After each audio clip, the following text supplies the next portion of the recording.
नमस्कार, मी अमोल शिर्के. अकोले तालुक्यातील सर्वात मोठं न्यूज नेटवर्क असलेल्या अकोले टाइम्स न्यूज चॅनलमध्ये सर्व प्रेक्षकांचं स्वागत करतोय. अकोले विधानसभा मतदारसंघाचे आमदार डॉक्टर किरण लहामटे हे पिंपळगाव खांड धरणाकडे जाणाऱ्या रस्त्यावर ठिय्या आंदोलन करून बसले आहे.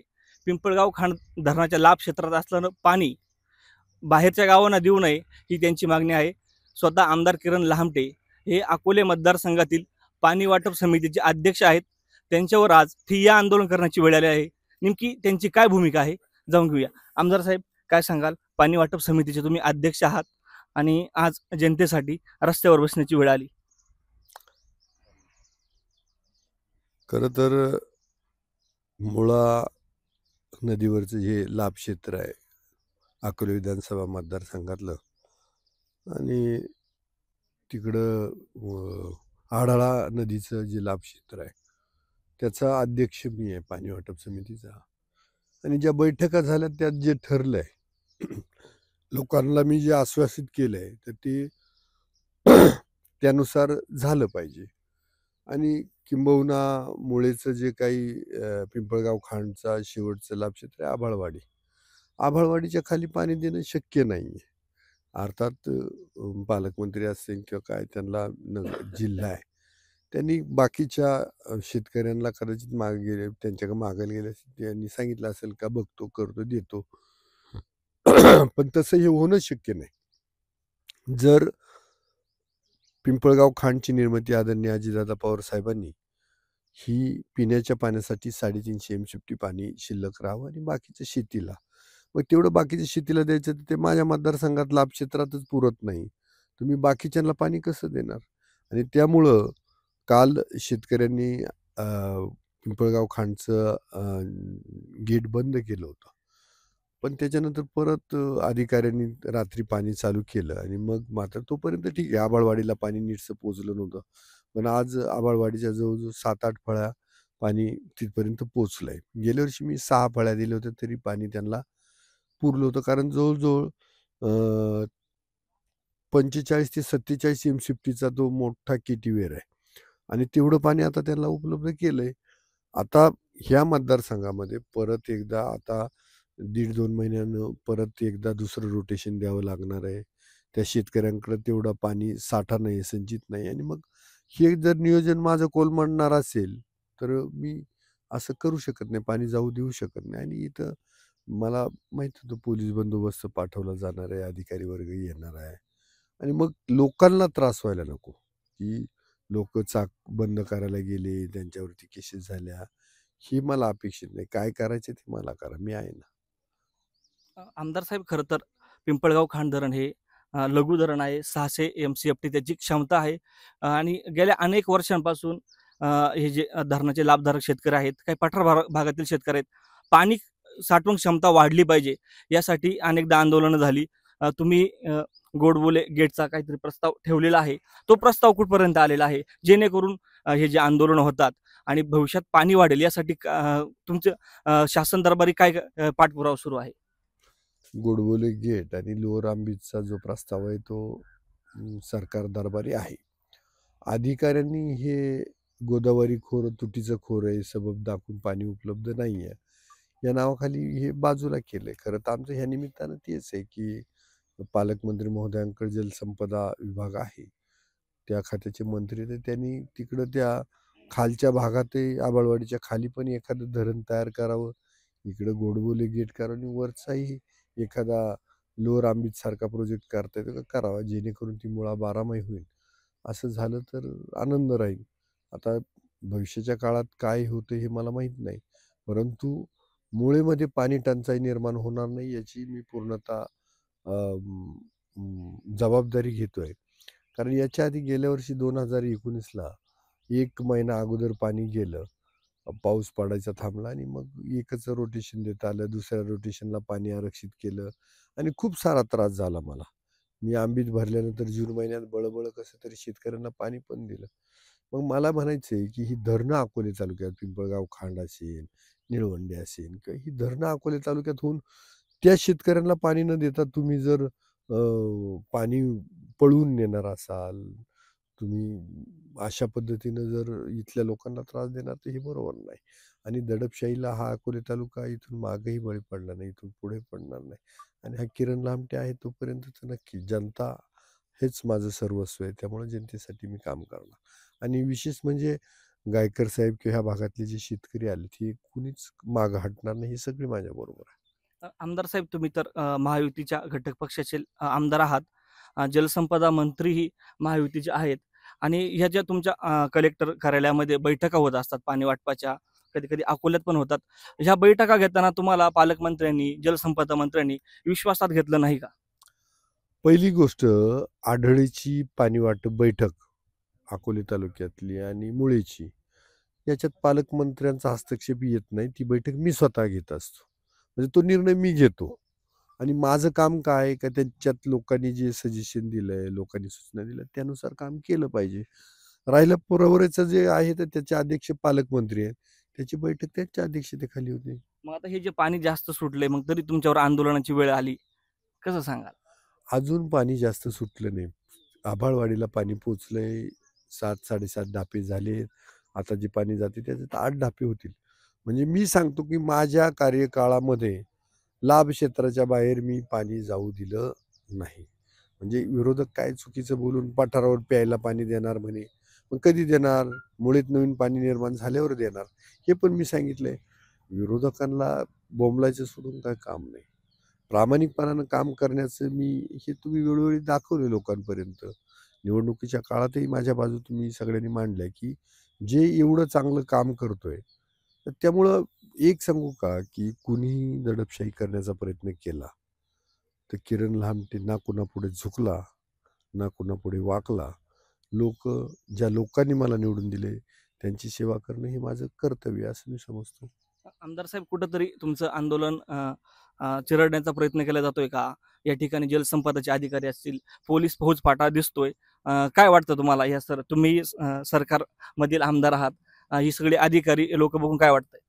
सरकारच्या जागेवर बरोबर आहे. सरकारला सगळ्यांचं समाधान करायचंय. पालकमंत्र्यांचं एक पालकत्व म्हणून खालच्याही शेतकऱ्यांना त्यांना फायदा झाला तर झाला असं त्यांची भूमिका असणं स्वाभाविक आहे. पण आमदार म्हणून माझी भूमिका माझ्या मतदारसंघापुरती आहे. त्यामुळं मला माझ्या मतदारसंघाचा कसा फायदा होईल किंवा त्यांना त्रास होणार नाही असं पाहणं. आणि पोलीस आलेत म्हणजे ते काही दडपशाही करण्यासाठी नाही आले, तर इथं वाद नको व्हायला, संघर्ष निर्माण व्हायला त्यांची जबाबदारी ते पाडताय. दुसरे आमदार जर उपोषणाला बसलाय तर पोलिसांनी तिथं हजेरी लावणं साहजिक आहे. किंवा प्रशासन त्यांना वरतून पाणी सोडण्याचे आदेश होते तर त्यांनी काय असं नाही का बळजबरीनं बुवा धक्काबुक्कीवर आले असं काही होत नाही. त्यामुळं याच्या मागंही कधी अन्याय माझ्या कार्यकाळात तरी अकोले तालुक्यावर झाला नाही आणि इथून पुढेही होणार नाही. साहेब, मुळे पाठोपाठ आढळतही पाणी प्रश्न चिघळलेला दिसतोय. पाडोशी धरणाचं काही ढापे बंद केल्याची माहिती समजली आहे. तुम्ही माहिती घेतली का? त्याची माहिती घेतलेली आहे. तुम्हाला माहीत असावं म्हणून पाडोशीला पहिलं त्या आढळीमध्ये 2019च्या आधी पहिल्याच रोटेशनला खूप त्रास व्हायचा, राजकारण केलं जायचं आणि आताही निवडणुका डोळ्यावर समोर ठेवून जिल्हा परिषदा आल्यात. मग ज्या लोकांना फक्त राजकारण करायचंय. खरं तर आढळेचं हे माहिती आहे का, पाडोशी गावामध्ये जाऊन मी शिवजयंतीच्या दिवशी बैठक घेतली. तिथं असं ठरलं होतं का पहिलं रोटेशन द्यायचं. दुसरं देताना आपण बसून मग विचार करून दुसरं द्यायचं का नाही. मग पहिलं रोटेशन द्यायचं ठरलं. जाते मग कुणीतरी गालबोट त्याला लावायचं म्हणून कुणीतरी पुढारी आतून त्यांच्या बगलबच्च्यांना पुढं काढतोय.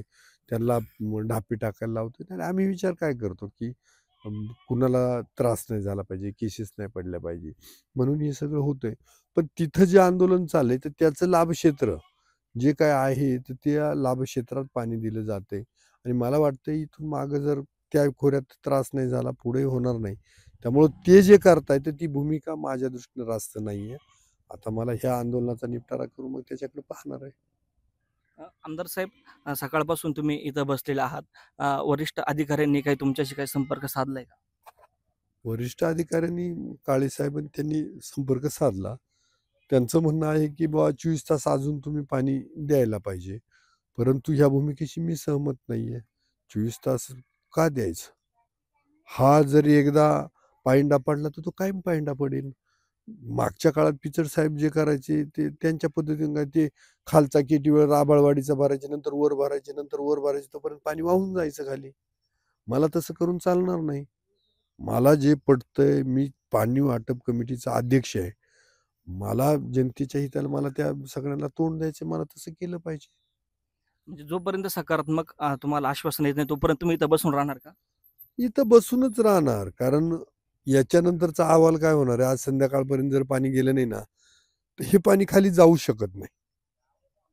म्हणजे अजून तुम्ही आत्ता मला वाटतं 281 पर्यंत गेलंय पाणी. 81 नंतरच्या काळात जो 84-85 पर्यंत गेलं. 285 आणि परत जर पाणी सोडायचं म्हटलं तर ते 300 325च्या पुढं निघून जाणार आहे. म्हणजे हे पाणी परत सोडणं यांना परवडू शकत नाही. त्यामुळं साहजिक आहे, आता संध्याकाळपर्यंत जर थांबलो किंवा रात्री मुक्कामी थांबलो तर उद्या यांना पाणी काढणं शक्य नाही. जोपर्यंत ते अधिकारी इथून हटत नाही तोपर्यंत मी इथून हटत नाही. मी जवळजवळ माझे 2 दिवसाचे प्रोग्राम रहित केलेत सगळे. म्हणजे पहिली गोष्ट, मी एखादं ठरवलं का मी काय मागं हटत नाही, ही सगळ्यांना परिचित आहे. आणि त्यामुळं आमच्या ह्या सामान्य जनतेचा तळतळाटही कोणाला परवडणार नाही. पिंपळगाव खांडचे पाणी अधिक सोडू देणार नाही असा पवित्रा आमदार डॉक्टर किरण लहामटे यांनी घेतलेला आहे. या ठिकाणी माझ्या शेजारी मुळा खोऱ्याचे ज्येष्ठ नेते तथा पिंपळगाव खांड धरण ज्यांच्या संकल्पनेतून साकारलं असं सीताराम पाटील गायकर आहेत. अण्णा, काय सांगाल? तुम्ही आज ठिय्या आंदोलनात बसलेले आहात, काय मागणी आहे? आमची मागणी एकच आहे की ह्या मुळा खोऱ्यातल्या जनतेनं गेली अनेक वर्ष हे मुळा नदी 12 होईल, शेतकऱ्यांना काही 8 होत नाही, पाणी मिळेल, हे अनेक वर्षाचं स्वप्न आमचं साकार अजितदादा पवार साहेबांनी केलेलं आहे. आणि गरीब विभाग हा सगळा आमचा पठार भागातला वर्षानुवर्ष पाणी प्यायला नाही, अत्यंत हालाकीच्या याच्यातून आम्ही सगळे गेलो. आणि म्हणून खूप कष्टानं पाणी उपलब्ध नसताना सुद्धा एक खास बाब म्हणून ह्या मुळा परिसरातील आमच्या 15-20 गावांना आदरणीय आमचे नेते, राष्ट्रीय अध्यक्ष राष्ट्रवादीचे आणि उपमुख्यमंत्री अजितदादांनी ही मुळा खोऱ्यातील जनतेची खरं म्हणजे त्यांचं जे स्वप्न होतं ते साकार केलेले. आणि त्याचा ठरलेला असतो, कोणतंही धरण होत असताना किंवा लघु पाटबंधारे होत असताना त्याचं कार्यक्षेत्र कुठपर्यंत त्याचं किती भिजणारं क्षेत्र हे ठरलेलं असतं. आणि म्हणून याचं आमचं हे 600 सेफ्टी पिंपळगाव खांड हे आभाळवाडीपर्यंतची जी आमची केटीवेअर्स आहेत या मुळा नदीवर तेवढे एकदा भरले पाहिजेत. ही खरं त्याच्यातली संकल्पना होती. आणि म्हणून ते आमच्या आभाळवाडीपर्यंत जवळजवळ 47-48 सेफ्टीचं ते किटीवेर आहे, ते भरलेले 8 ढापे जवळजवळ त्याची भरलेले आहेत. त्यांना पुरून उरेल एवढं पाणी, सगळा पावसाळा सुरू होईल इतकं पाणी त्यांना आता प्रचंड झालेलं आहे. आणि म्हणून आता वर आमची जी गावं आहेत, धामणगाव पाट, मोगरस, पांगरी, ही सगळी गावं उघडी पडलेली आहेत, पूर्ण पाणी त्यांचं संपलेलं आहे.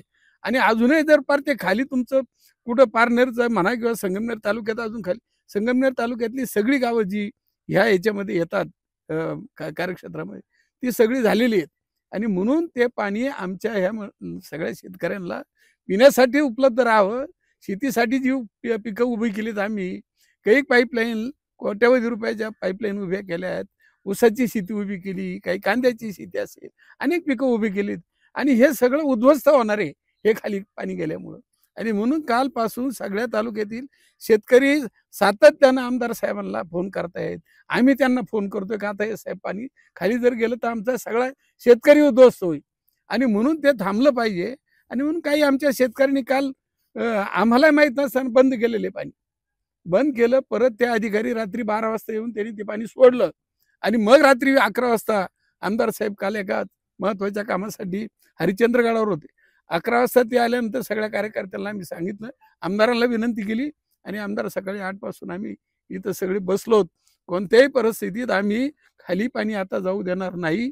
जे ह्या ठरलेले जे काही त्याचे हे तिथपर्यंत पाणी गेलेलं आहे.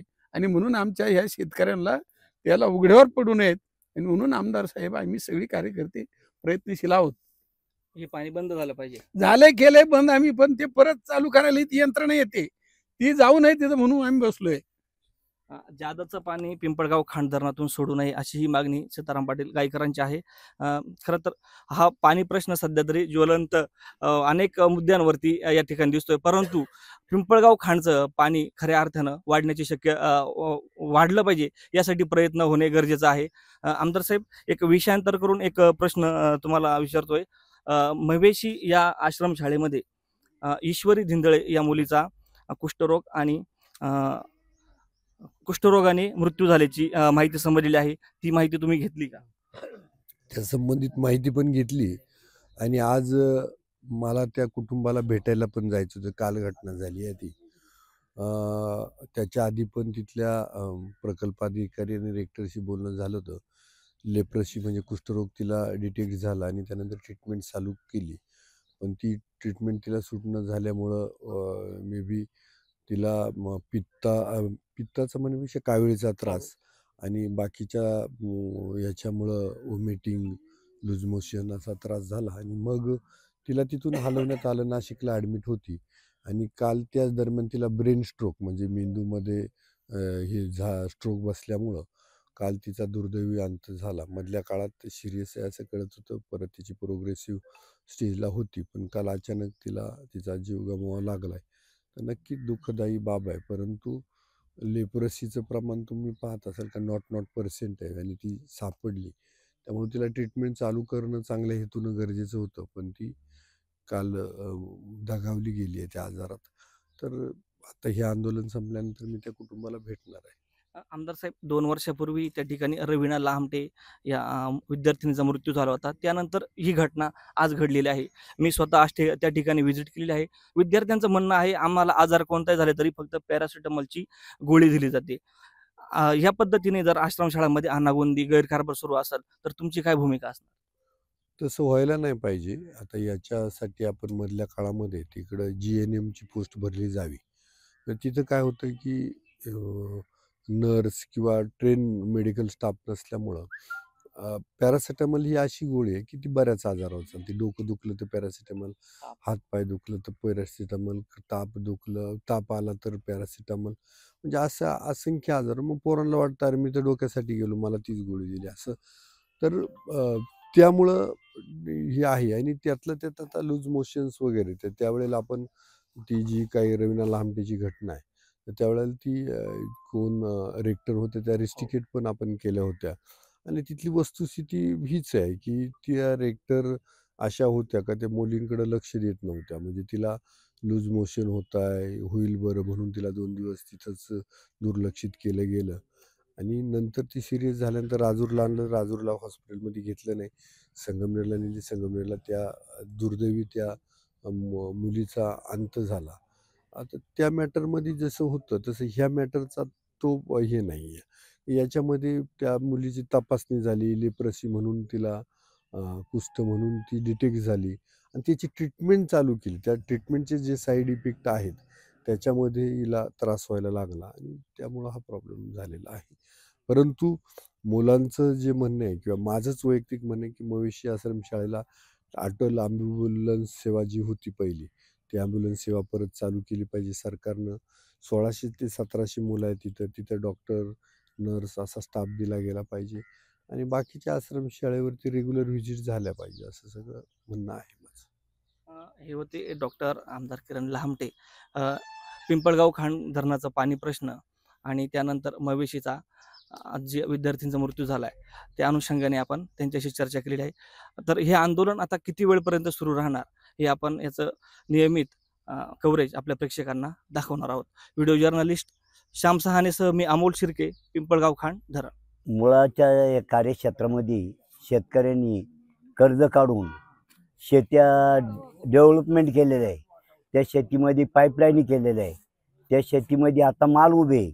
आता हे जर माल जर वाचवायचे असेल तर हे पाणी बंद होणं फार गरजेचं आहे.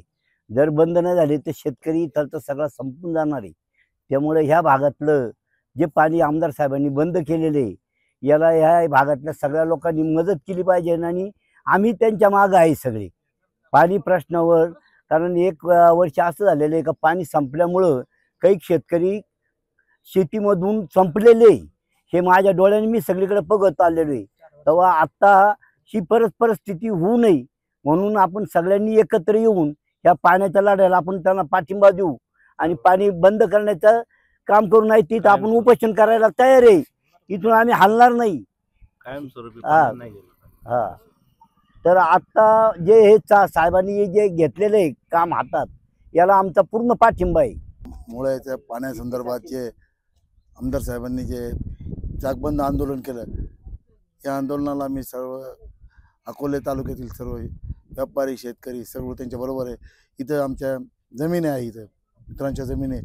इथं खूप खर्च करून जमिनी उभ्या केल्या. पाणी गरजेचं आहे, परंतु इथं हे राजकारण करून पाणी नेलं जातं.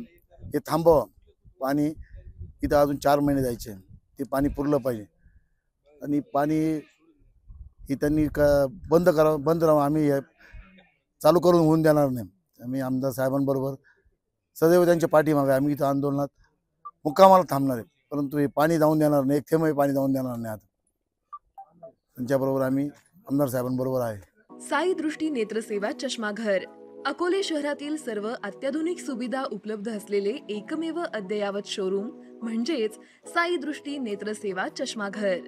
आमच्याकडे Titan, Fastrack, Puma, Oakley, Velocity, CK, Ray-Ban, ID, Vogue, Police, Stepper, Scott, Carrera, Tommy Hilfiger, Killer, Crizal, Zeiss, Prime, Bronzer, Yash, Bausch and Lomb, Johnson and Johnson, Alcon आदी कंपन्यांच्या फ्रेम्स, सनग्लासेस, लेन्सेस व contact lenses योग्य दरात उपलब्ध. तसेच Titan company लेन्सेसचे एकमेव अधिकृत विक्रेते. आता अकोल्यात प्रथमच ऑटो मशीनद्वारे चष्म्याची रोबोटिक फिटिंग. प्रोग्रेसिव्ह चष्म्यासाठी डोळ्यांचे व चष्म्याचे अचूक मोजमाप करण्यासाठी जाईस कंपनीचे सॉफ्टवेअर असलेला ऍपल कंपनीचा टॅब. तज्ञ ऑप्टोमेट्रिस्ट कडून कॉम्प्युटरद्वारे डोळ्यांची मोफत तपासणी, डोळ्यांची मायक्रोस्कोपिक तपासणी, काच बिंदूचे अचूक निदान करण्यासाठी डिजिटल टोनोपेनद्वारे डोळ्यांचे इंट्राऑक्युलर प्रेशर मोजणे, पॅकीमीटरद्वारे बुबुळाची जाडी मोजणे, कॉन्टॅक्ट लेन्सेसच्या अचूकतेसाठी कॅरेटोमीटरद्वारे बुबुळाचं मोजमाप करणे आदी अत्याधुनिक सुविधा उपलब्ध असलेले अकोले शहरातील एकमेव चष्माघर. आपल्या अनमोल डोळ्यांच्या समस्येसाठी बिर्ला आय हॉस्पिटल नाशिक यांच्या माध्यमातून तज्ञ डॉक्टर दर गुरुवारी सकाळी 10:30 ते 3:30 पर्यंत साई दृष्टी नेत्रसेवा चष्माघर इथे उपलब्ध राहतील. आमचा पत्ता साई दृष्टी नेत्रसेवा चष्माघर, अकोले बस स्थानकाच्या मागील बाजूस, जय महाराष्ट्र हॉटेलच्या पाठीमागे, अकोले, तालुका अकोले, जिल्हा अहमदनगर. संपर्क 91 36 52 93 93.